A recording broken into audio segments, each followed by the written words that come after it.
What is up, fantasy people? You are back with the True North Fantasy Pod presented by Monkey Knife Fight. We are, of course, proud members of the Fantasy Points Media Group. I'm Trav. As always, with me co-hosting and West Coasting is Tyrell McLaughlin. What's going on, dude? Same old, same old. Yeah, hockey is finally behind us here. Basketball's almost done, so viewers and listeners can have our undivided Canadian attention pretty soon here. Yes, man. Yeah, doing great tonight. Excited. Absolutely. Me too, man. We're coming into a weekend. We got some good weather going on. It's not crazy hot out here. And I am super excited for tonight's guest, Ty. And I'm not going to waste any more time getting into it. This man is the founder of Going For Two, which is amazing, and an OG contributor for Fantasy Pros, among other things that he does within the fantasy community, because he does a lot of giving back, charity tournaments, all sorts of stuff. And that would be Geoff Lambert. You could find him on Twitter at Geoff. That's Geoff Lambert 77. Geoff, how are you doing tonight, man? Thanks for coming on. I'm great, guys. Thanks for having me on. And yeah, definitely excited to get this show started, man. Thanks for having me. Absolutely. No, and like what you guys have been doing at Going For Two is awesome. Like there is always a stream. Like I subscribe. I suggest everybody go and subscribe because there's just always a stream. It seems like going on whenever you need one at Going For Two. So and it's at Going For Two, like FOR2 live on Twitter. Going For Two live on Twitter. And yeah, it's just Periscope, YouTube, Twitch, like wherever. There just seems to always be a Going For Two stream going on. So you guys are just crushing it over there. And I like that Trav used the word OG because I do think of you as an OG in almost every sense of the word, for sure.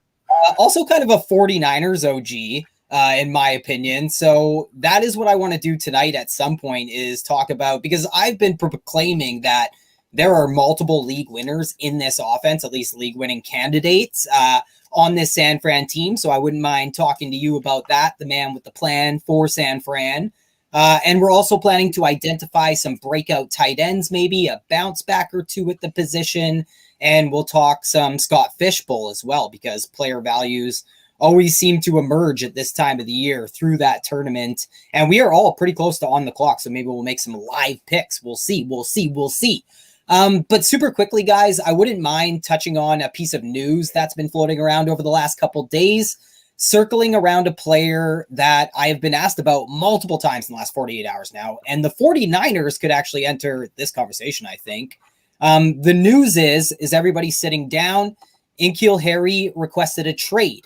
The former first-round wide receiver, I think the only first-round wide receiver in the Belichick era, wants out. So I want to know what you guys think is going to happen here. Could he go to the Texans with that Caserio connection? Maybe I heard he wants to go back to Arizona where he played his college ball, or I'd like to call it where he kept Brendan Ayuk a best kept secret. And speaking of the 49ers, like I think he could end up with them as like a Kendrick Bourne replacement. Or maybe Big Bill just Big Bill just, puts him on the bench all season long, like he almost did to Wes Welker once upon a time.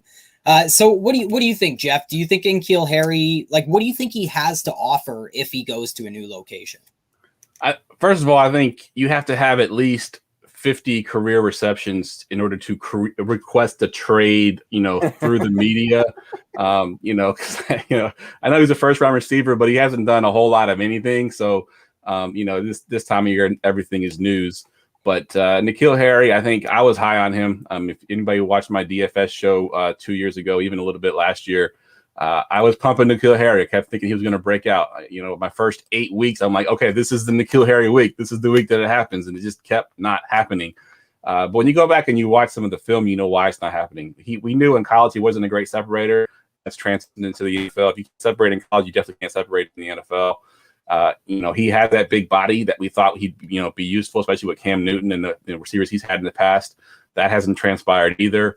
He's fell out of favor with the fans in New England. And, I do think a change of scenery could help his career, but I don't think it's going to help us as fantasy people. I think maybe he goes somewhere and he's a role player for a while. Maybe he has a couple good games here and there, but I don't see his fantasy value amounting to much to anything. We haven't, you don't really see the the first round bust after 2 years, get traded to another team, and then all of a sudden break out. Because if he's going to break out, he'll do it with the team that drafted him, that put the draft capital on him. If he can't even do that, I don't see a scenario where he's going to go anywhere to be relevant for us in fantasy, other than just the hopes of, stashing him on your bench and hoping that he does something. But I don't see too much for him in his future.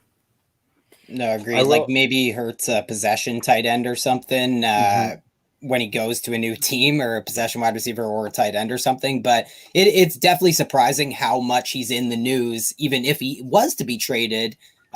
Maybe the compensation might sober us all up. Like, I don't expect him going for much more than you don't even have to look too far. Like, Philly Dorsett was a former first rounder. They traded their QB3 at the time, Brissett. I'm not suggesting there's a Jimmy Garoppolo for N'Keal Harry deal here or anything, but I'm more saying that I would expect like Corey Coleman compensation closer to something like a 6th or a 7th round pick, and that might sober everybody up at that time. What do you think, Trav? Do you have any locations you'd like to see him in?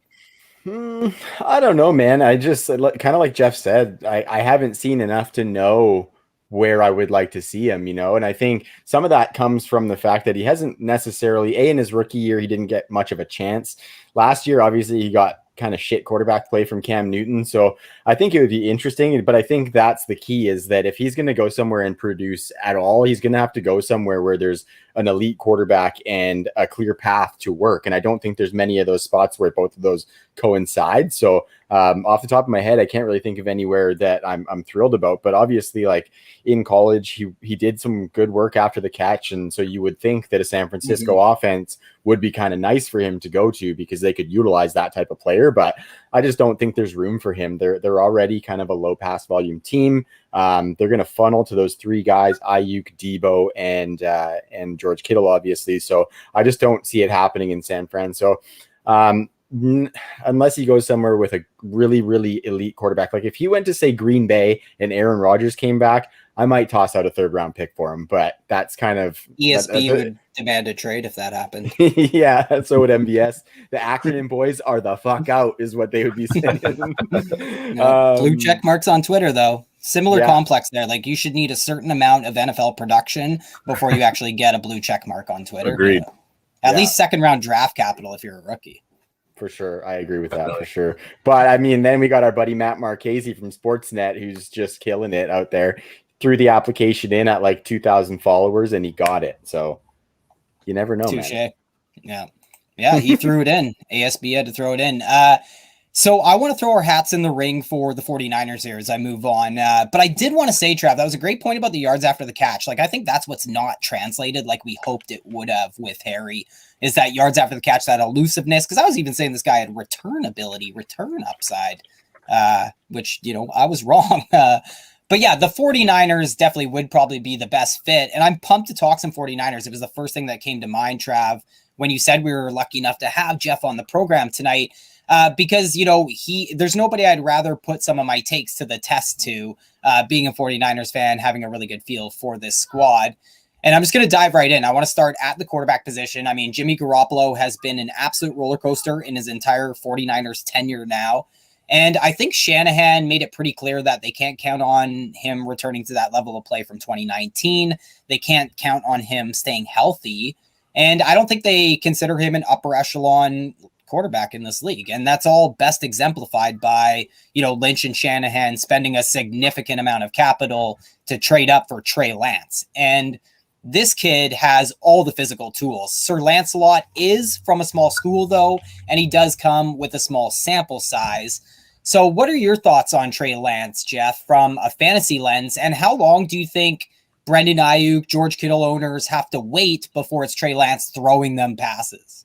So I've been of the mindset and been saying this, that whoever drafted, even before the draft, and we knew it was Trey Lance, that Garoppolo would not be the week 1 starter. With that said, I thought he would also be traded, and that hasn't happened yet. His contract is a ridiculous contract. Even if they're like considering starting Trey Lance, they should have traded that contract away, because I think he's making like $28 million this year with a $1 million dead cap, which is like almost nothing. They could have just cut him and saved $27 million. So the fact that he's still on the roster surprises me just in that sense. And then the fact that they came out and said that Trey Lance could start week 1 after saying that he wouldn't start week 1. So they're kind of sneaking that in already. And then the mindset of Jimmy Garoppolo, I mean, one, they traded up to get a rookie. So your time is sort of limited already because they're going to, eventually replace you. Then Shanahan came out and said that they were making a play for Matthew Stafford in the trade, and they were upset that they didn't get Matthew Stafford. Like, if you're Jimmy Garoppolo, why do you even want to be here anymore? Like, you should have asked to be traded. I mean, you should have gone the N'Keal Harry route and asked to be traded somewhere else. Super Bowl quarterback has got to have some kind of value somewhere. But yeah, so I still think Trey Lance starts week 1. I don't think there's any way that the 49ers can justify starting Garoppolo unless they want him to go out there and fail, and then they can replace him and sort of appease the fans. Maybe I'm not really sure how they're going to swing that. Ideally, I think Trey Lance comes out in the preseason and really does well and not plays Jimmy Garoppolo. Then they have a sort of, okay, we're going to start Trey Lance over Jimmy Garoppolo, and we're going to bench the $28 million quarterback and put the rookie in. I still don't understand that contract. I really don't. And maybe they still do cut him. I think if they do cut him, that's pretty doing him pretty dirty because there's really nowhere else where he can go now. Yeah, this late. Yeah, this late in the season and the off season, it's pretty crappy. But yeah, I mean, Jimmy Garoppolo, he hasn't said much of anything, other than saying that he supports them drafting Trey Lance. But what's he really going to say at this point? He can't really say, he can't go the Aaron Rodgers route because he doesn't have that clout. So yeah, I do think that Trey Lance will be the week 1 starter in some form or fashion. They'll get him in there. And somehow justify this huge contract they're paying Jimmy Garoppolo as the most expensive backup quarterback in the NFL. Yeah, absolutely. I think the former nickname for Chase Daniel once upon a time, but I think Chase Daniel as the most expensive backup was only like $8 million. So right. Jimmy G takes that cake and kind of goes along with him being so damn handsome, right? But I would agree with you though that I think they need to at least start him week 1 because he just offers a whole lot more for their offense to be able to expand off of that short target after the catch offense. We've talked about it a little bit, and if Jimmy Garoppolo is going to start the season for whatever reason, then I think that week 6 bye would be kind of the target for Trey Lance getting ready. And I do wonder if maybe kind of on the flip side of what you said about him performing bad, what if they wanted him to perform well, come in and like get them to 4-1 before that bye, and then maybe ship his ass out after that if they could recoup a little bit more value. I think that would be kind of wild for them to do. But I think if they can see Trey Lance being ready, and even if they don't ship him out, I think those first 5 games could potentially recoup some value in the offseason after 2021. So really good points there, Geoff, on Trey Lance. I'm super excited to see him get inserted. So hopefully it's sooner rather than later. I know you're feeling the same. Hey, Ty? Absolutely. The strength of schedule, I think, really leans towards them being able to start him right out of the gate. And I like what Geoff said, because I'm kind of been on the bandwagon of him starting sooner rather than later, right? Because he adds so many elements to this offense, whether it's the RPO action or the vertical element to the passing game that we've been just kind of craving. And it was so non-existent last year. And it's 3 straight seasons now that a San Francisco 49ers quarterback had over 200 attempts, but averaged under 6.8 air yards per attempt. And over the last 3 years, only a handful of other quarterbacks in all of football have posted seasons under 6.8 air yards per attempt on over 200 passes. And basically, I'm saying, in other words, the 49ers have been one of the most boring, least fantasy conducive quarterback positions over the last 3 years now. So I think a lot of that is about to change. And it kind of gets me to a weird question here, if you don't mind, Geoff, because thinking about projections and stuff, a topic that I hold your opinion in the highest regard for, to be honest, how do you approach a team like the 49ers? Or do you predict how many games a quarterback will start and project the offense that way? Do you project the offense for a full season with both quarterbacks and prorate it? How do you deal with a team like the 49ers? It's tough because it's not only the quarterback position. I mean, it's every position on this team. You know what I mean? Because even the receivers, is it Ayuk? Is it Debo? They're kind of in the same mold. Then you go to the running backs, and you got Mostert. You drafted Trey Sermon. Jeff Wilson Jr. is still there on the team. I know he's injured, but he's still there. He's going to contribute. The only position you really can project and be 100% accurate on is the Kittle position, because we know he's not coming off the field if he's healthy. Even when he's hurt, he's not coming off the field unless he's really, really hurt. So that's the only position you really can project with some kind of, some assurance that they're going to be there for the whole time. So I usually kind of hedge my bets a little bit and put a little bit of my own fandom if I'm drafting, protecting my own team, and assume that what I think is going to happen is Trey Lance is going to play more games than Jimmy Garoppolo, and based on projections on that, maybe even like a 12 game to, I guess it's 7 games now, a 12 game to 7 game projection, and sort of hedge my bets a little bit. But I still think that somehow, some way, they're going to get Trey Lance in there. So I think there would be like a ceiling projection of him playing all 17 games, and kind of scale it back a little bit from there, and to get an overall projection for him and kind of hedge my bets. I mean, I drafted him as my quarterback too in Scott Fishbowl, so I'm with the mindset that he's going to be starting week 1. I sure hope so, because I need him. But yeah, I definitely think that's how you have to do it. I thought you stole him in the Scott Fishbowl. I think you got him as like quarterback 22 or 23. I was looking outrageously unfair, if you ask me. He went much earlier in my draft, and that late season strength of schedule makes him all the more attractive in a format like the Scott Fishbowl. You mentioned that backfield in the Bay Area there.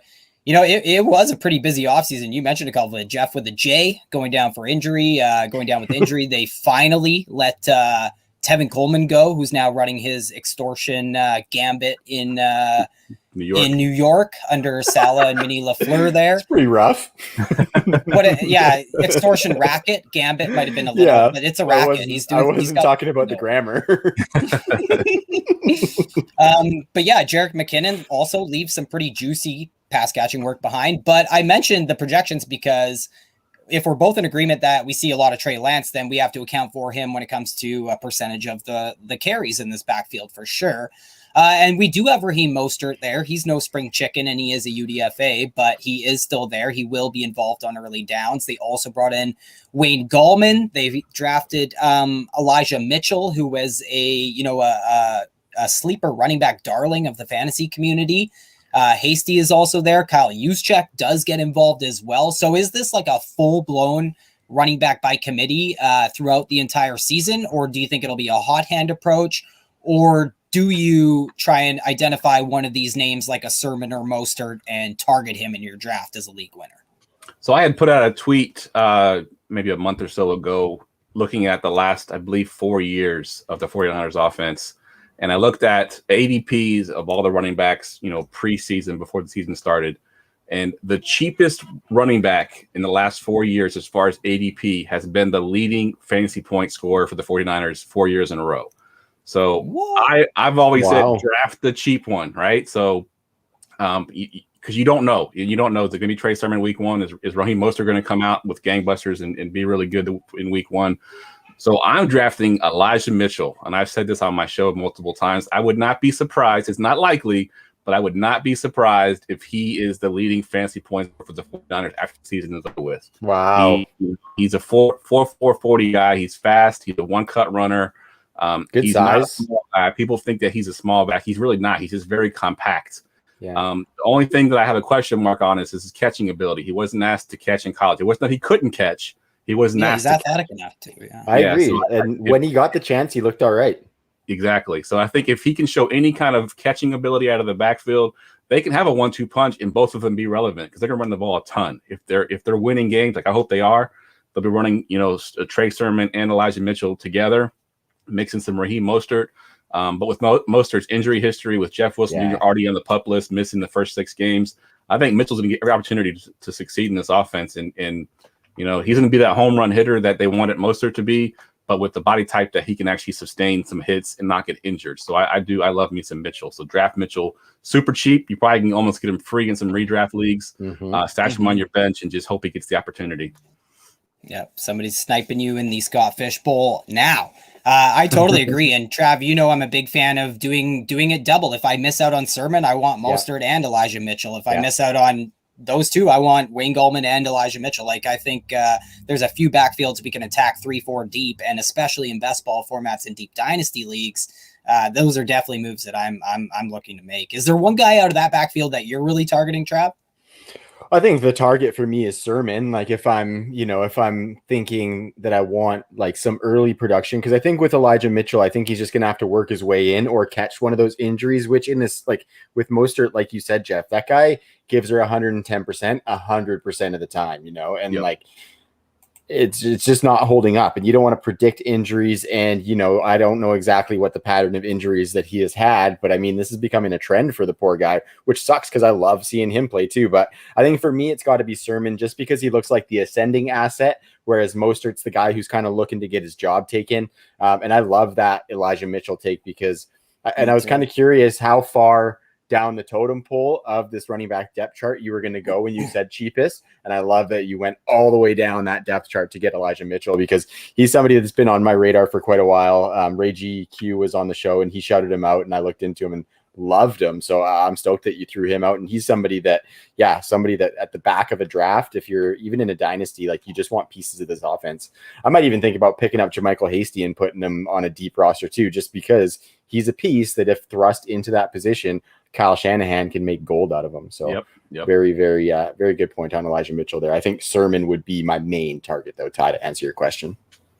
Yeah, and I like the investment they made in Sermon too. Like, we haven't seen Shanahan make an investment like that at the running back position in San Francisco, and he should be right at home. I think that's another advantage of rolling out Trey Lance right away, putting these RPOs in place.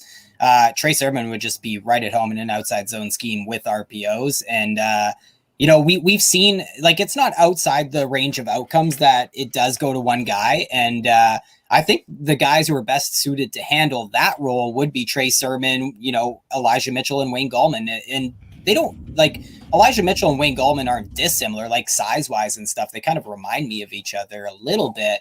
So I kind of really like those three out of the group. And Raheem Mostert, I feel bad because it seems like a lot of sharp analysts are on Raheem Mostert, but he seems like the most delicate of the group. I'll put it that way.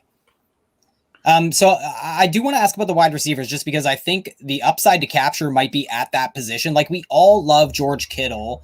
He's probably a universal second round pick, tight end too, and all that stuff. And feel free to weigh in on Debo at any point here, guys, who definitely can't have a lower average depth of target going forward. I think that's physically impossible. I think it's negative, right? I think it was. Yeah. Tell that to Steelers wide receivers, but I guess. Yeah, or like Dalvin Cook. Yeah. But the guy I really want to get your take on, Geoff, is Brandon Ayuk, because there's a lot of available volume in this passing game. And in my opinion, we are about to experience a big uptick in touchdown upside and inarguably a big rise in air yards and deep targets compared to what we saw in San Francisco during Brandon Ayuk's rookie season. And it was the rookie Brandon Ayuk who actually commanded the most high leverage volume in this passing game last year, in the end zone, down the field, you name it. The problem people seem to have with him, though, Geoff, is Ayuk saw a ton of this production come with no George Kittle or no Deebo Samuel. So with that laid out for our listeners, what side of the fence do you land on with Brandon Ayuk heading into 2021? Is he a breakout candidate, or is he going to regress? It is tough. It's very tough, because even if you look through the history of Kyle Shanahan's offenses, there usually is one receiver that's sort of the alpha. The Julio Jones, or even going back to when he had Pierre Garçon with the Washington football team, there was always that one guy that got most of the targets. So if you have that mindset, you got to pick one or the other. Is it going to be Deebo, or is it going to be Brandon Ayuk? However, we've seen over the last couple of years that they both, both positions have been kind of relevant.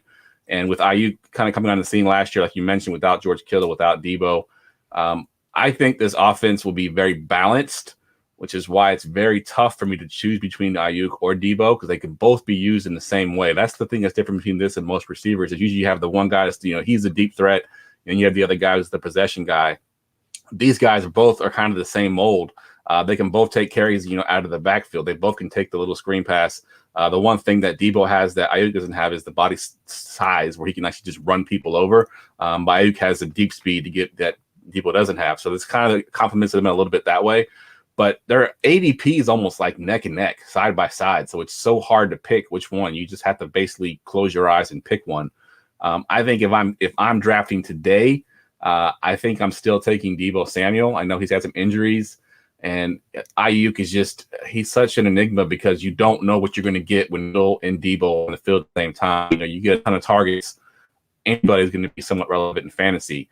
I love Ayuk, and I think he adds an element to this offense, but give me Deebo Samuel for just a little bit cheaper. I think he's going a little bit below Ayuk. So I would take Deebo over Ayuk, but I think both of them have fantasy relevance, and I think this offense will be opened up a little bit more if Trey Lance does start. I think he gives a little bit more of the length of the field. Jimmy G doesn't have the biggest arm. I think Trey Lance has been compared to Josh Allen. Not quite as a strong arm, but pretty strong arm. You can get it down the field. So that opens up things a little bit more as well. But for my money, I'm taking Debo for a little bit cheaper. I like that. And Trey Lance, I like what you said there too, because he profiles as a pretty good deep passer too. If I looked last night at some of his PFF stuff for deep passing in 2019 when we last saw him play, and it wasn't really high volume compared. Like I compared him to the rest of Division One, and it wasn't really like high volume necessarily, but he was pretty efficient. He had a top 10 grade. He threw like 12 touchdowns and no interceptions. Obviously he had no interceptions that season. So it was it's going to be really nice. And I'm trying to pull up Brandon Ayuk's deep stuff right now, but it's not loading very well, Ty. So do you? Okay. Yeah, but really quick, I think Kaylee's trolling our backgrounds here just because Geoff has such a dope background that there's Kaylee in the chat here just completely trolling our backgrounds here, Trav. And I don't know what's going on with my mic. She asked if her troll job made me disappear. It might have been that, but I don't know what is going on with my camera. Yeah, I'm not sure either. Completely broken or something. Yeah. But Trav, the reason I love Brendan Ayuk is because I think he's the big winner of this offseason because of this deep passing injection that we should see. He saw only a dozen deep ball targets last season per PFF, passes that travel 20 plus yards downfield. 52 players saw more deep ball targets than Ayuk in 2020. But Ayuk saw twice as many deep balls as any other 49ers last year as a rookie. He also saw 30% of the 49ers deep ball targets last year. So I think there's a lot of room for him to kind of be that alpha when it comes to the high leverage work in this offense. But I also think there's a chance for Debo to see everything he saw just 3 to 4 to 5 yards, past the line of scrimmage instead of freaking behind it. And he can still be an absolutely mind-blowing player after the catch. So I think these guys are both smash accepts in trades. Geoff, is that the phrase that you dislike? Yeah, that's a smash accept if somebody's sending you either of those guys. But it's I think what I'm trying to just real quick on the smash accept thing. So on Twitter, it's not used as much, but I do a lot of stuff on Facebook, and Facebook loves that phrase. It's like everything is smash accept, smash accept, smash accept. And literally that day that I wrote that tweet, I had seen it at least 6 times in 6 different Facebook groups. I was like, you know what? I cannot stand this phrase anymore. I see it everywhere. Yeah. But just to kind of add some color to that comment there. I think that's a rabbit hole we could go really far down with, just phrases that are well overused, but maybe that's an episode for another day. Yeah. And I just want to take this moment to remind everybody to like the video and smash that subscribe button down below. Nice. Great transition.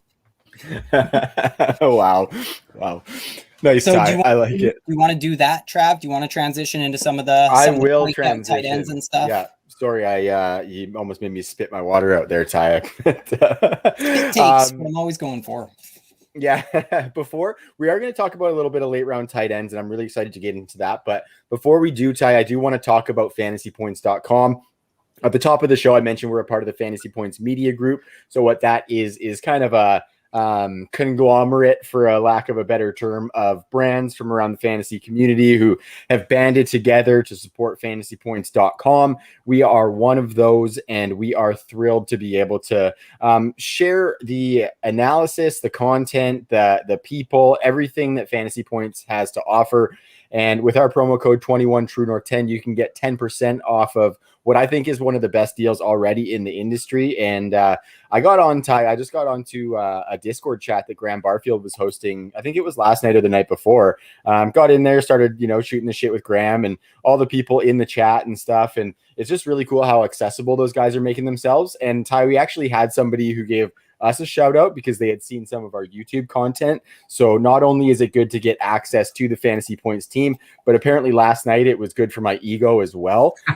So I definitely encourage anybody who's listening to go and sign up at fantasypoints.com. And if you do, send us a screenshot with using our promo code, because I want to see that and give you some love. Might be a little something in it for you there.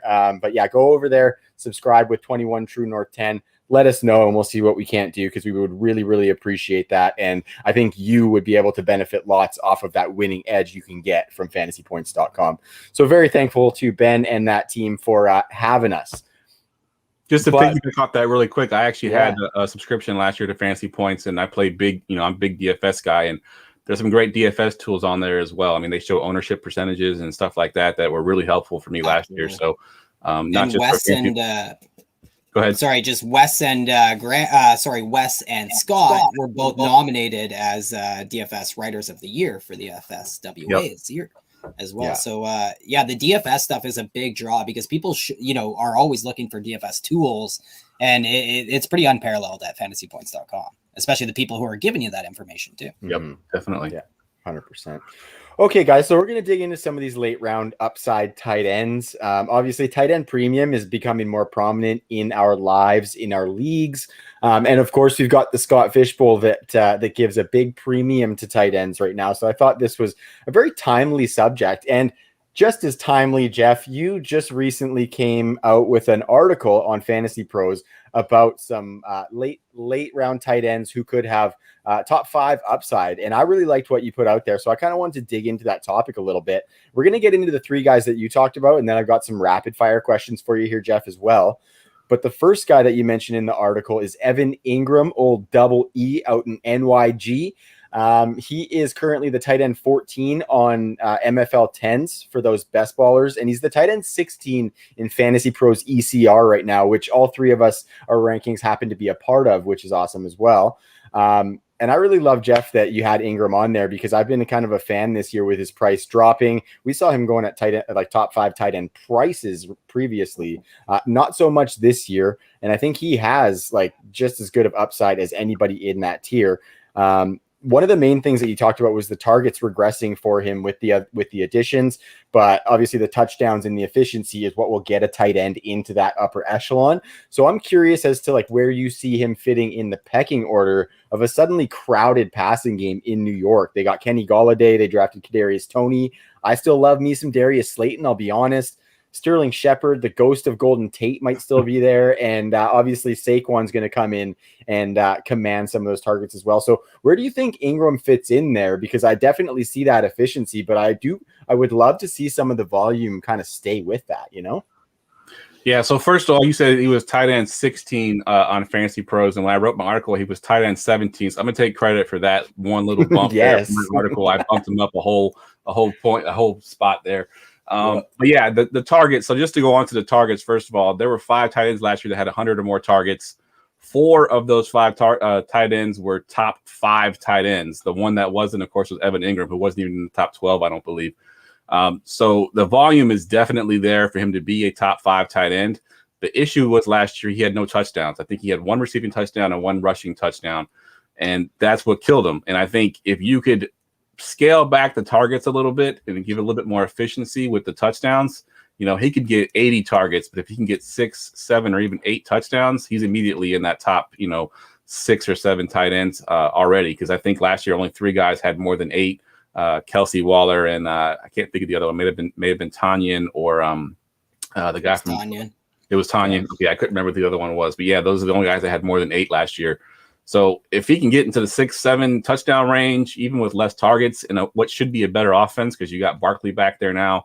The play action fake is a really big thing when you got Barkley back there, so that the tight position can be opened up pretty good. Kenny Golladay on the outside, so they can't double team in the middle of the field with Evan Ingram going down the seam.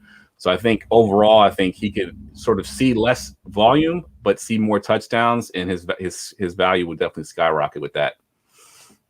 Yeah, I'm definitely looking forward to it too. And the main thing for me is kind of what you hinted there with Kenny Golladay coming in.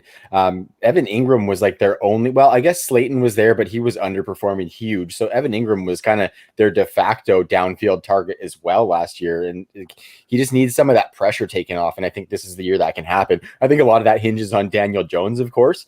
Definitely. So, but he's been a good like downfield passer for sure. Touchdowns, so I think, I think with some of it's amazing. Sorry to jump. Yeah, no, it's good, Ty. How about her? I just think it's amazing that, if he scored a couple more touchdowns, it's amazing how much higher you can score at the tight end position with a couple more touchdowns. Yeah. Totally. And just to put it out there, I've been digging in end zone targets a lot on PFF in the last couple days there. I think there's a big notation with Brendan Ayuk in that facet too. But what is absolutely amazing is I was looking at Seattle's, and they have 10 end zone touchdowns that are leaving their team over the offseason. The New York Giants had 8 as a team last year. So that is an area of the field that is very important for the tight end position. I know Evan Ingram isn't like your classic Todd Heap or whatever who's catching touchdowns in the end zone, but that is where a big giant bulk of tight end touchdowns come from. And the Giants just happen to be the worst team that, Cam Newton didn't play for in that facet of the game last year. Great pull with Todd Heap, by the way. Great pull with Todd Heap. I don't know why that came to me. I don't know. He was awesome back in the day, though. I have no idea. He was just biggest, baddest dude that came to my head. Yeah, for sure. And if you look at it, Kenny Golladay is really his only end zone competition as far as targets, I would say. So that's a really good point there as well. Ty 8 on the season for the entire team. That's going to double easily. Yeah, easily. And Evan Ingram should benefit from that. So the next guy I want to get into is another one. I love this guy coming out. I think he was my tight end 2 coming out. He is currently, we got chirps going on in the chat there. Hey Ty, I keep seeing you with a good chuckle on your face, and it must be the chat. Well, I think that was real. Brian took some guy named McCorkle. I don't know who. I thought I knew every tight end in the league, but no, that's Mac Jones's first name, isn't it? I think that's his actual first. That's his real name. Yeah, McCorkle Jones. Real? Yeah, wow. Mac is much better. Fantastic. Jesus, I Murphy. love that. I love that. That's just like Duke Johnson's real first name is Randy. That just blew my mind. And I think T.Y. Hilton got some weird first name too. It's not even like T.Y. It's something crazy. Really, I'm gonna have to look that one up because I love. My favorite is the ESB, and like it should just be EB, and because like Dad just made up the Saint, like he just threw the Saint. Oh yeah, Saint Brown, just made it up. Yeah, that's kind of Brown and like kind of a baller flex though. If you just like, I'm throwing Saint in my name just because fuck it, like I'm kind of game for that. Like, but there's got to be some sort of like religious overtones there, not like maybe, religious. Yeah, I think there's like some religious overtones there, maybe. That's fair. That's fair. I think sainthood is earned, right? I just looked up TY's real name. It is Eugene Marquise Hilton. So there's literally no TY anywhere in there. I don't know where it came in from. The bottle. Wow, that's crazy. There's got to be a backstory that we got to find that one. So we'll come back to that for any of our listeners. But speaking of sainthood, Ty, the next tight end that we were going to talk about was Adam Troutman. So you segued me without even knowing it. That's just money right there. Adam Troutman is the tight end 18 on Best Ball 10s and the tight end 23 in Fantasy Pros ECR currently. And yeah, like I said, I love me some Troutman. That size is huge. I think he scored 19 touchdowns in his senior season at Dayton, which is insane. Geoff, I'm curious, like you mentioned in your article that obviously Jameis Winston is the better option for Troutman, and I think we can all agree for this entire passing game too, right? But I'm curious what you think if Taysom is in there, with touchdowns being his main avenue to fantasy relevance, and that offense looking like Michael Thomas and maybe Alvin Kamara are the main red zone targets. Do you think even with Taysom Hill, the Rainbow Trout himself could get that fantasy relevance, or do you think he's just going to be straight off our radar if Taysom starts? I think he's probably off my radar if it's Taysom Hill. I can't imagine any scenario in which it is Taysom Hill, but they haven't came out to announce it yet, so we really don't know 100% certainty. But Jameis Winston just makes more sense. He's got the first round pedigree. We've seen him be good. Now, granted, he's also really bad when he's bad, so it's really hard to put that on him. But I think he threw for 5,000 yards 2 years ago. He had 30 touchdowns. He's got to be the starter. And like I said in my article, he made Cameron Brate, a tight end 1, and Cameron Brate is nowhere near athletic as Adam Troutman is. We all wanted OJ Howard to be a thing, but Winston just locked on to Cameron Brate even when Howard was there. And if Cameron Brate can be a tight end 1 with Jameis Winston, Adam Troutman should definitely be a tight end 1 with Jameis Winston as his quarterback. I think Troutman is primed for a breakout season. I just really hope that it is Winston as the quarterback. But yeah, I think definitely Troutman is going to be wheels up. And again, you said he was tight end, 27? 23. So he's jumped up 3 spots since my article. So once again, I must have some influence that I don't realize. The Lambert bump is real, folks. There you go. Yeah. That's awesome. It kind of is. Like, how many times, Trav, have you been looking at ECR and then on that side screen is one of Geoff's articles? Like, actually, 100%. 100%. It's nice. great. That's good to hear. For years, man. For years, it's awesome. Ty, what do you think about the rainbow trout? I know that you liked him a little bit, maybe not quite as much as me, but like coming out. I But what do you loved him think coming out. Yeah, yeah, you did. he was That's right. He was my clear tight end too, and Right. because he has that 3, I think the biggest mistake people make is, and I don't get me wrong, I love my Gerald Everett's, I love Irv Smith's guys, I like these athletic tight ends, but a player like Adam Troutman can do it all, and that's why you see him, have the upside that he has this season, because he can be on the field for 70% of the snaps for the Saints. So I think if the Saints were to add an N'Keal Harry, this would be a guy who it would affect, I think, because this might be another guy who comes back where it's more a prototypical tight end, and we can anticipate a lot of end zone touchdowns. But there's no doubt that the whole Jason Hill thing is very important. Like if it's Jameis, he loves himself some tight ends, right? So it's not even that I would be super worried with Taysom Hill. It's that I would be worried about the it would just be a very condensed passing game and a very low volume passing game. With Jameis, I don't think it's going to be like a crazy pass heavy Bucks passing game or anything, but I do think he will target the tight end heavily because he always has. So I really like Troutman, and he's next to Free. He's definitely one of my my late round tight end targets, and that's what's great about Jeff's piece is he really identified like the 3 guys that I'm really chasing in that. 100%. Yeah, it's like you're in our brains, Jeff. It was funny because when he's also moving them up.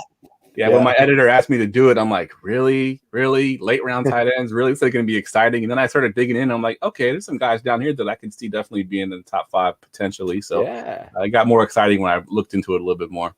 For sure. And I think these are the shots that we have to take on tight ends, right? Because this is how people got in early on George Kittle. George Kittle was a 5th round pick, didn't really do much as a rookie. People were taking a shot on him, not unlike Adam Troutman. And he exploded for people. So, you got to risk it for the biscuit, and there's really not much risk because these guys are cheap. So I really like that. So the next guy we're going to move on to is the last of the article, and then we're going to get into some of these rapid fire questions. This guy is Gerald Everett, and I was actually talking about him a little bit in that Discord chat for Fantasy Points with Graham Barfield yesterday, and I mentioned actually that Ty always says that Gerald Everett was supposed to be Sean McVay's new Jordan Reed, and I always kind of love that because it's so true, and Gerald Everett has a lot of those tools.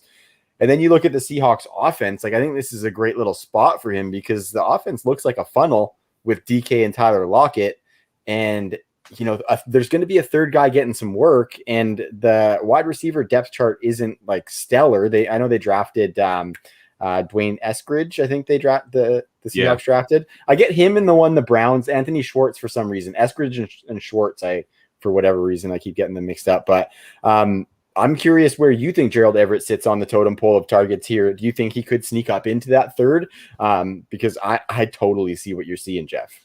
Yeah, so in my piece, I kind of wrote, I looked at total touchdowns for tight ends for Seattle because they've had so many come and go, Will Disley's of the world that, come in, they're, amazing. They get hurt, they go out. And over the last 5 years, this is the touchdowns that they had: 8 touchdowns, 7 touchdowns, 8 touchdowns, 15 touchdowns in 2017. That was the Jimmy Graham year. And then 8 in 2016. So if we can take one tight end and get those touchdowns, it immediately vaults him up into that top 6, 5, in that range there. And you're right. I mean, he was the athletic tight end that the Rams had. Tyler Higbee kind of came in when he got injured, and him and Goff had some kind of connection. But Everett was the more athletic tight end. He was supposed to be the move tight end in that offense. He just never came to fruition. So I think, moving to Seattle, he's got, of course, Russell Wilson now, who is great in the red zone, as we know. I think DK Metcalf and Tyler Lockett both are in the top 20-ish in touchdown or end zone targets on the year last year. Because they throw the ball down in that area when it's time to get into the end zone. It's Russell Wilson throwing the ball. So if Everett can capitalize that, one, he's got to stay healthy. That's been his problem even when he was in LA. You got to stay healthy. But if he can stay healthy and get that chemistry with Russell Wilson, I mean, I think he can definitely catch 8 touchdowns this year, easy. That offense is going to be really good. They're still going to run the ball. Obviously, we know that. But I think Everett will be that red zone guy. Like we saw, like Will Disley. I mean, when he was in there, he only caught touchdowns, it seemed. He didn't catch much between the 20s, but when he got down to the red zone area, it was all about Will Disley. So if Everett can be that guy for tight ends in the end zone. Yeah. Exactly. And Jimmy Graham, and there's no better quarterback in the end zone. Exactly. In the entire league. Yep. And Jimmy Graham the same way. I know it's 2017, but Jimmy Graham stayed healthy all year. he caught 10 touchdowns that year. We thought he was washed, but he caught 10 touchdowns. So if Everett can be in even at the 6, 7, 8 range, he's definitely going to be one of those top tight ends, someone to target deep for sure. For sure, man. I like that. Ty, you bring up Disley, and we've loved ourselves some Billy Diss in the past too. I'm curious if you think that Disley maybe being a little bit more versatile and being able to play in line with that running game might be kind of a hindrance to Everett, because he profiles as like a 80% slot snap type of guy. I think you're definitely not going to put him on the end of the line. What do you think about that kind of dynamic between those two guys? Because like there's an affinity for Disley there. They've been trying him even though he's been getting injured, good. right? Yeah. I think Disley's a really good tight end. What he did is surprise the hell out of all of us with the after the catch ability. We all thought he was more of a blocking tight end in that mold. And we've seen, I think Seattle, with that offensive line, we're hearing a lot of rumors about the short passing game being incorporated this year a lot more. And that would make sense with Shane Waldron coming over, who also brought Gerald Everett, so to speak. Like both those two guys left the Rams for the Seahawks this offseason. So I think the new offensive coordinator having a relationship with Gerald Everett is going to go a long way. And you mentioned the uncertain pecking order in Seattle behind the DK and Lockett. It could definitely be a hot hand approach, a game-to-game thing. But I think Gerald Everett gives something this offense doesn't really have anywhere else, and that's an athletic guy off the line. And so when you run these two tight end sets, you can leave Disley in there to chip and go out, but I think Everett's going to be going out pretty quickly. And what we really hope is Shane Waldron brings a little bit of that motion, so you can start him on the line, move him out to the slot. So I think there's going to be a lot of ways that Gerald Everett can be used, even maybe out of the backfield a couple times here or there. Like I think Gerald Everett's a really awesome tight end to have at your disposal when you have a Will Disley, especially in that system that's not running like a ton of I guess they actually are in the DK Lockett era, running a lot more 3 wide receiver sets, but maybe that third wide receiver is actually Gerald Everett sometimes out of the slot or something. So yeah, for sure. That's my long answer about how I'm not really sure, but he's definitely a great guy to target late. Yeah. Because he has that upside in a great offense. 100%. I think he's a tight end 19 in ECR. I didn't know. Yeah, tight end 22 actually in ECR. So just ahead of the Rainbow Trout, Adam Troutman. I like that. So Geoff, I'm going to fire you some rapid fire questions in just a sec, but I really quick want to say a word for our sponsor, Monkey Knife Fight, as well. Monkey Knife Fight, giving out those player props. We really love playing on there. It is a good platform for all skill levels. Obviously, football is not going down right now, but we've got a big UFC fight coming up this weekend between Conor McGregor and Dustin Poirier, and you can get in there. You can lay some cash money down on that one with who's going to win. I've been having a lot of fun on Monkey Knife Fight. As we approach the season, I'm going to be tossing a deposit in there so I can be hitting the weekly props. It's a lot of fun. I'm not the hugest DFS player myself, so getting into Monkey Knife Fight is kind of a nice little bridge towards DFS. And trust me, I'll get there, fellas. I will get there. But Monkey Knife Fight is a good starting place for me. So if you go use our promo code TNFF at your first deposit, they will match you up to $50. So on your first deposit, if you drop 50 and use our promo code, you will get a cool C note to go and play some player props over on Monkey Knife Fight. So getting into these rapid fire questions, Geoff. I'm just going to fire them to you. I want your answer and then maybe a sentence, and then we're going to move on because I'm really excited to talk some Scott Fishbowl. We were talking about all three of us being really close to being on the clock. I am actually on the clock, fellas. As I am too. Ditto. Awesome. This is going to be awesome. So yeah, exactly. So for these last rapid fire tight ends, I want to know who is the tight end to own in Indianapolis, Geoff? Is it Doyle, Mo Ali Cox, or maybe Kyler Granson? So we're talking just for 2021? 2021, yeah, just for this year. I think it's Doyle. I think Doyle's got one more year of being the guy. But if it's dynasty we're talking about, give me the rookie because I think he's going to be awesome once he gets his wheels, he gets his feet wet. But for this year, I think it's Doyle. I like it. Or could it even be Zach Ertz? It's definitely a possibility. Yeah, if you put him in there, it could definitely be a possibility. I think they would have grabbed him with the Wentz deal. They could have just got him thrown in. I think so too. That's selfish because I want him out of Dallas Goedert's way more than anything. And actually, that sounded super cutthroat and shrewd, but I love Zach Ertz. But I just kind of want the Eagles offense to take its kind of final shape for the season, and I don't think Ertz is a part of that. But what about Dallas, Geoff? Schultz or Jarwin?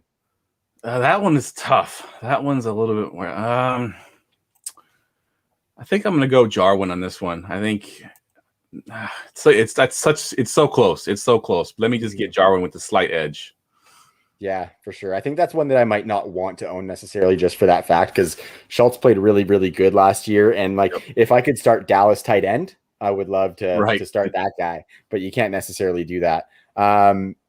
Tyler Higbee or Irv Smith? This is more of an either or. Are you doing Higbee for 2021 or are you going Irv in Minnesota? Well, I am the biggest Irv Smith Jr. fan. I've been pumping him up since his combine. You know, I said he was the tight end one that year, even though they had Hawkinson and Fant in that same draft class. So it's got to be Irv Smith for me, because I do think that he is super athletic. He ran the most beautiful gauntlet I've ever seen for a tight end. I mean, it looked good. So I think, you know, hopefully Kirk Cousins goes back to his days in the Washington football team where he was looking for Jordan Reed and you know, he made Vernon Davis, who was like 98 years old. He made him good too. So if Irv Smith gets into that mold and Kirk Cousins has a connection with him, I think it's wheels up. It's Irv Smith Jr. for me. Nice.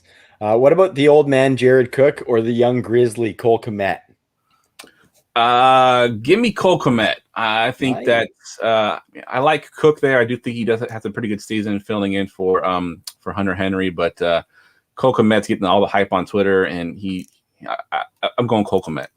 For sure. Now, is that under the assumption that Fields plays the majority of the season, or is that even if Andy Dalton starts the year? Either one. Yeah, if either one starts. I think Fields, actually is better with Fields because he's a rookie and they look over the middle a lot more than the veterans. But I think either way, I think it's the Kmet. Yeah, Nagy better start Fields, man. He better start Fields. Okay, last one. Top 5 tight ends, Logan Thomas or Robert Tonyan. Who regresses more?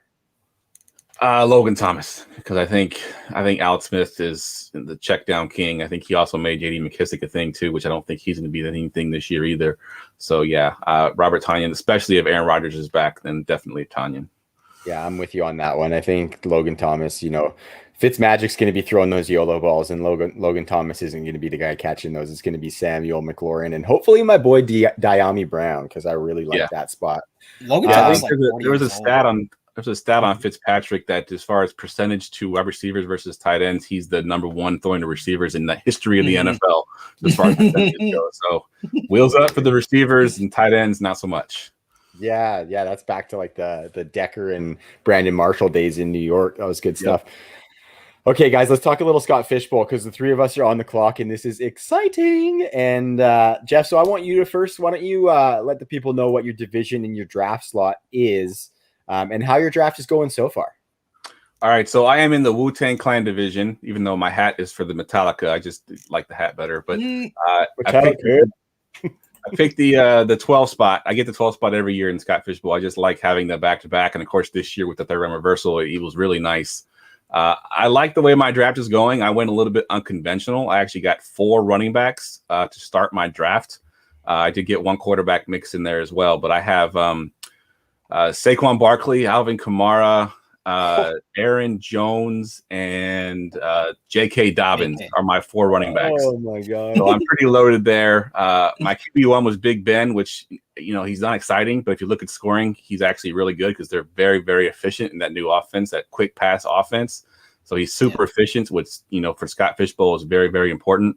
So he's my QB1, and then I got DJ Moore as my wide receiver 1. So that's pretty much my first few picks there. So I'm excited because I think that DJ Moore, I think I got him in the 7th round, was a steal because I do think he's going to be really good there with Sam Darnold. So yeah, I'm loving my draft so far. Nice, man. That's awesome. I'm curious too, did you go in with strategy? Obviously you might have totally bucked that strategy with 4 running backs to start. Did you go in with one? And what, was it just the running back value falling that made you go that route? Or how did that shape up for you to kind of adjust your strategy there? So I had done some mock drafts, and mock drafts are mock drafts. You can't really put a whole lot of stock in them. But I was doing some weird things, going 3 quarterbacks to start just to see what it looks like. I did do a 4 running back start to see what it looked like. I didn't love my 4 running back start. Now I did go 3 running backs with the quarterback mixed in, which was what my strategy was originally, because I went running back at the end, and then in the 301 when it came back around, I went quarterback. But then I'm looking at the field here, and I'm like, J.K. Dobbins is still sitting there, and I'm high on J.K. Dobbins. There's just no way I can take a second-tier quarterback and pass up on a potential stud running back here. So I went ahead and took J.K. Dobbins. it's a Scott Fishbowl. There's 1,900 plus teams. If you play it safe, you're not going to win. So you know what? I went 4 running backs. I'll have those to fill my flex positions all year long, hopefully, as long as they stay healthy. And I'll just have to deal with my quarterback too, which, like I mentioned earlier, is Trey Lance. So hopefully he starts week 1, and I'm golden. I'm hoping to get a third quarterback at some point, and hopefully that can fill in for Trey Lance if I need to. But 4 running backs are pretty good right now. I'm loving my team. That's a beauty build. I think you're just so set up not to get screwed over at that position. And I think that is one of the big keys of this tournament. I got just demolished at running back last year, and I think it was my team's downfall because I had studly wide receivers. Carson Wentz sucked, that's for sure. But plenty of quarterbacks, and I had Travis Kelce last year. This year I drafted from the 2 myself, Geoff, and so it's totally opposite end of the draft from you. It just didn't shake out for me to have those stud running backs like that. It was like in the second, or I took CMC at 2, and then I ended up taking Aaron Rodgers in the second round because at 211 I just felt like that's going to be a steal if he comes back, right? Yeah. And then in the third round I took Kyle Pitts at 311 with that third round reversal. That was the tricky one too. That third round reversal is the reason I didn't take Travis Kelce. And I think, Ty, you kind of might have noticed something similar with your spot at the 104. Do you want to talk a little bit about how your start's going? Well, I just think you might be an outlier team when it comes to whoever took Christian McCaffrey in the top 5 or 6 might be that outlier team as well. Like you just see that deviation between draft position when it comes to how you're team building. Like the people who picked at the back of the draft with that third round reversal added in are loaded at running back. I've really noticed that. But having said that, I think getting Kamara and Saquon to fall to you at the turn, getting Aaron Jones, who Trav, I'm pretty high on, and J.K. Dobbins, who I think in this format in particular is just a smash, except when he's on the board for you. That's just, I honestly think that could be one of the better running back rooms in the entire Scott Fishbowl. And that's what he's talking about, where you have to kind of try and differentiate. So I definitely used all that just to butter people up so that my team sounds a little bit more understandable, I think. So my team is Dak Prescott, Baker Mayfield, Clyde Edwards-Helaire, Mike Davis, Kareem Hunt, Calvin Ridley, OBJ, Jarvis Landry, and then Kyle Pitts is my only tight end right now. So 7 of my 9 players here are Browns or Falcons. So go Browns, go Falcons. And I am on the clock right now. And I could take Evan Ingram, who is very attractive because I need a tight end too. Get into your pick selection, Ty, and then we'll kind of go around the horn with that. So really quickly, Ingram is my tight end one. I just drafted him only tight end right now. So I wanted to know, Geoff, are you looking to try and add another tight end? Because you actually might have swayed this for me because you mentioned you're actually looking more at a quarterback 3 than a tight end 2 at this point of the draft. Is that correct? Yes, that is correct. I think I was really hoping that Noah Fant fell to me. He went 2 picks before Ingram. So Ingram was my choice. He was the last one that I really felt comfortable taking. I know it's saying comfortable Ingram in the same sentence isn't really, kosher, but I like Evan Ingram. Yeah. So at that round there, I couldn't pass him up and wait, because then I got to wait 24 more picks to come back to me. I knew there'd be no tight end that would be worth it. So I took That's Evan Ingram on the turn there.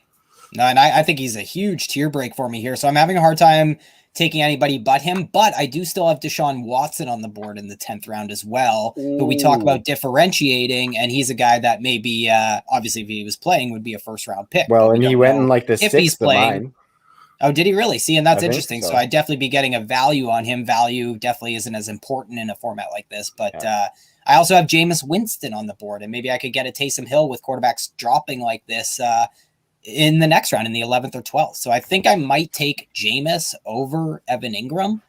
But the thing is, Deshaun Watson really does have so much more value than Jameis Winston if he plays. Like, I think Jameis's upside is a little bit overblown, even if he plays in New Orleans, because they're going to want to limit turnovers and all that, lean on their defense and offensive line. So I'm going to kind of make this decision here. You guys do your thing, go through your draft, and then come back to me, and I'll have made my pick.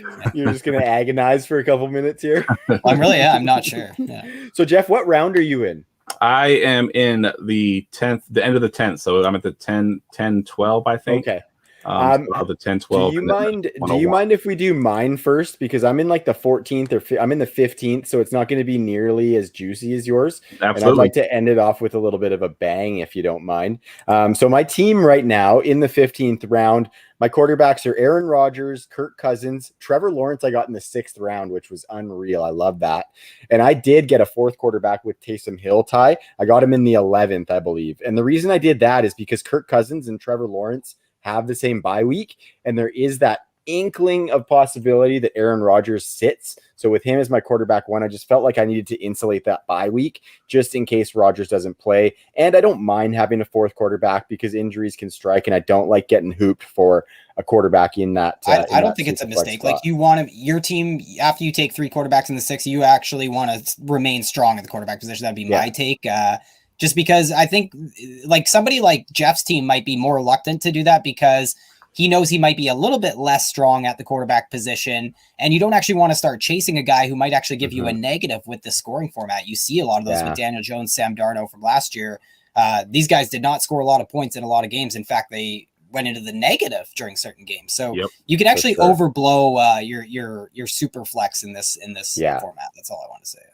For sure. And then so my running backs are Christian McCaffrey with the 102. And then usually I do like a heavy running back roster, but I kind of pivoted with the quarterback value that fell there. And so Christian McCaffrey, my next running back was Javonte Williams in the 5th, Darrell Henderson and Michael Carter. I think Michael Carter was in the 9th or 10th and Darrell Henderson was in like the 12th or something like that. So I don't mind that stable of 4, but I do think it is a little bit top heavy. Wide receivers, Adam Thielen was my first wide receiver in the 7th. I was looking to pair him with Kirk Cousins. I didn't necessarily plan for him to be my wide receiver 1, but that's just kind of the way she shook out. Next wide receiver is Brandon Ayuk, Brandon Cooks, T.Y. Hilton, and I just got Darnell Mooney in the 14th round, guys, which I felt was very, very nice value for somebody who could be the second target on the Bears with Justin Fields, who's been a great deep passer before. And then Kyle Pitts in the 3rd round. And so I think I'm looking towards tight end right now as well, guys, because I only have the rookie Kyle Pitts on my roster. It really hurts because I think otherwise I would be looking at running back just to keep building on that top heavy crew. But if I look at the tight ends, it's kind of crazy. Zach Ertz is sitting at the top there. Yeah, like do you have Troutman or Everett or any of the guys we identified? Because I doubt it. Yeah. None.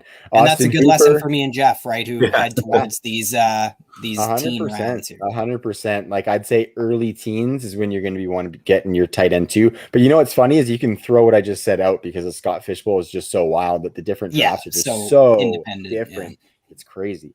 So I want you guys to kind of help me a little bit. I just want you to kind of tell me who you'd go out of this group. So when I look at it, I've got Austin Hooper, Eric Ebron. That's who you should go with. That's who I was thinking. Yeah, well, you're on the Browns build, so why not, right? Yeah. Well, I think he was like 2nd in Browns targets last year with OBJ. I think that's who I kind of lean as well, just because and like we know the Seattle offense, Harrison Bryant and Njoku, like those guys are super talented, arguably more so than Hooper. But Hooper's going to be out there a ton, and he's going to kick out off those blocks a ton. And we know Baker's going to throw like 25 to 30% of his targets to the tight end position. Okay, sold. I'm doing it. Austin Hooper. I didn't even want to hear anybody else, so that's kind of. I feel bad now. Kept talking it into because maybe if Jarwin's on the board, I might have gone Jarwin in this format.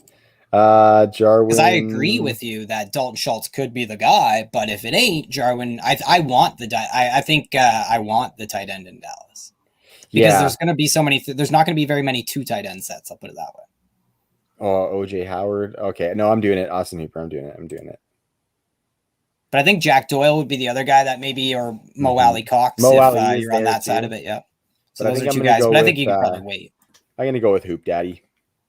All right, Jeff, get us into yours, man. Let's hear it. All right. So yeah, while you are trying to listen and scour, because the way I do my draft, I don't look until it's time for me to be on the clock. So I really have no idea who's there. So I'm trying to like scroll through really quick. Man. And one guy that I know I like that's still on the board is Michael Pittman. And I think he is the number 1 receiver in Indy. And we know that Carson Wentz likes to target that guy quite a bit. So he's definitely on my radar. The other one that I have there, I just talked about my love for Irv Smith Jr. So if I do decide to go tight end 2, he might be a choice for me as well.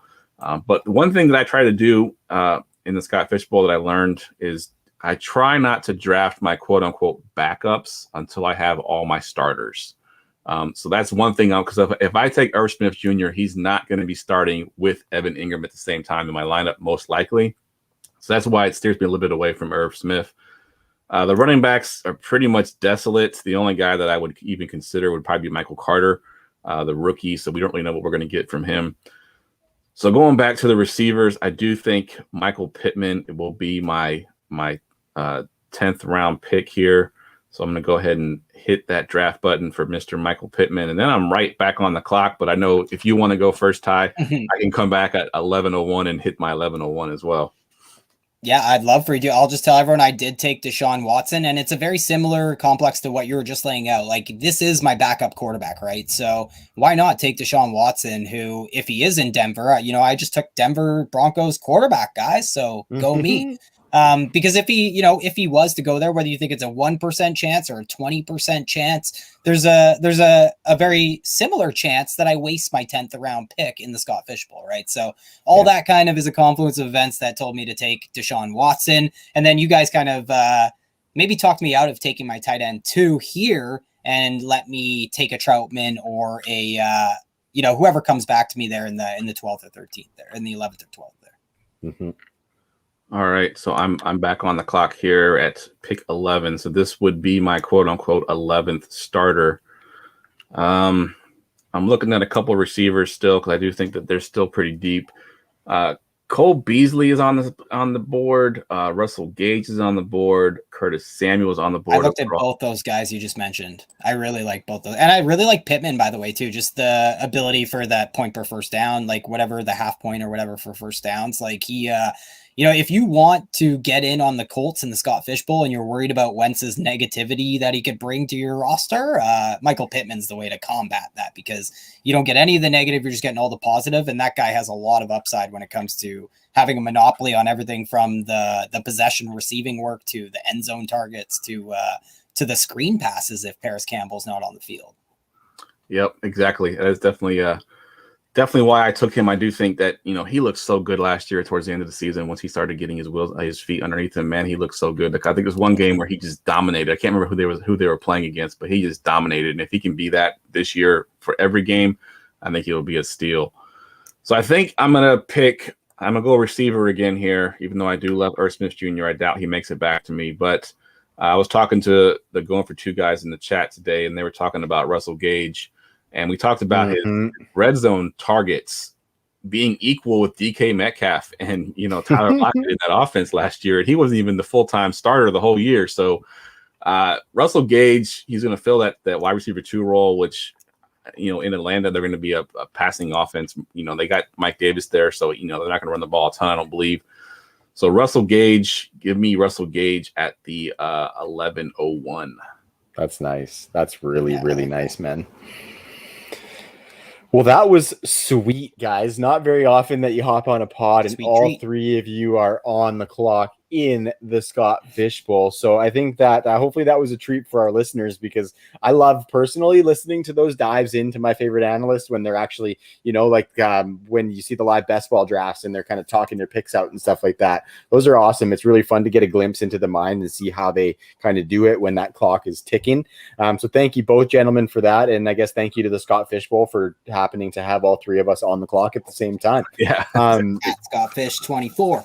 Start of the Absolutely. And lastly, Geoff, I want to thank you for coming on the show tonight, man. It was really great to have you. I know it's a little bit late where you're at. We are West Coasters out here. So I really appreciate you staying up for us, man. This has been awesome. We've been itching to get you on the pod at some point, and I'm thankful we got the chance to chat with you, and look forward to everything you got going on at Going for Two. So why don't you talk a little bit about that? What's going on at Going for Two, Geoff, and where can the people find you? All right. Yeah. So you can follow me on Twitter at Geoff Lambert 77, spelled GEOFF. I want to thank you both for having me on. It's been a lot of fun. I know, it seems late here, but as everyone probably knows now, I don't sleep. I'll probably be up until 1 o'clock, and I get up for work at 5. So I'll get a nice 4 hours of sleep. But we do have something going on. We have a special that we're running right now. So we do personal league podcasts. Basically what we do is we get your league. You send us all your league information. Either add me as a co-owner, and I'll go in and take screenshots. I give it to my team. We rank the teams 1 through 12, and then we do a full 1-hour podcast just on your team. We count down each team from 12 to 1, break down your roster, things that you can possibly do to improve it. And right now for the Scott Fishbowl, we are giving 30% off to anybody who wants to do it. It's for anybody, not just Scott Fishbowl League. However, if you do your Scott Fishbowl League, we're going to donate half of your entry fee to charity. So it's normally $100. Right now, you can get it for $70. 5 guys go on the podcast. Like I said, we break down every single team. They've been well received. So if you want to get on that deal, it's goingfor2.com/pod. I'm sorry, SFB11 pod is how you want to get there. So goingfor2.com/SFB11 pod to get that special. It's also pinned to my Twitter account as well if you forget the URL. But it's really cool. The guys love to do them. I mean, we just did one last night. Actually went an hour and a half instead of a full hour. It's the normal hour because we got so much talking into it and arguing over players and everything. Lots of enemies to make. Cool. Yeah, so it's really a lot of fun, and it's a great thing to do, especially in July for your dynasty leagues. You get kind of the lull of of July. People aren't talking about their league as much. There doesn't mean trades. But then you get to listen to a podcast about it. You get excited, get you energized, start making some trades, do some things. So again, goingfor2.com/SFB11 pod. Wicked, man. I like that. That's a really cool idea, and I'm sure it's been well received. And it's cool because you say you're going to do an hour, but somebody gets that bonus extra half an hour because you guys are all chirping each other on the pod. That's really sweet. So yeah, any of our listeners would do that, Trav? Who would do that? Steal an extra a little bit of time after the agreed amount. Yeah, not us. Not us. Anybody who's listening, go check that out. And I challenge anybody to throw down for Geoff and the crew to analyze all 12 teams in the league, huh? Put you guys together, put you guys to work and analyze all 12. That'd be a really cool thing to see. So we'll definitely keep an eye on that and see how that's going for you guys, because I might have to get in on that Scott Fishbowl action to get that charity donation in there too. Definitely, man. Definitely. Right on, man. So Ty, you got any parting shots for the people, my friend? I do not know. I really appreciate you staying this extra time. I know we agreed on an hour, so really appreciate it, Geoff. It was too much fun. Sorry for some of my camera. It's all good, man. It's live. Just angled. I don't know what happened, but at Geoff Lambert 77 with a G. Almost 12,000 people are following him. Make sure you find out why at Going for Live, at Going for 2 Live on Twitter, and then make sure you subscribe to Going for 2 on YouTube, Periscope, Twitch. They're streaming everywhere all the time, and I think that is a really cool idea, Geoff, that you guys have come up with. Awesome. Yeah, thanks guys for having me on. Really appreciate it. Beauty. All right, so you can follow this podcast, the True North Fantasy Podcast, at TNFF Pod, and shout out to our friends in the Fantasy Points Media Group. Go check out their content as well and use that promo code that you see there. Until next week, we will see you all then. Take it easy, everybody. Peace.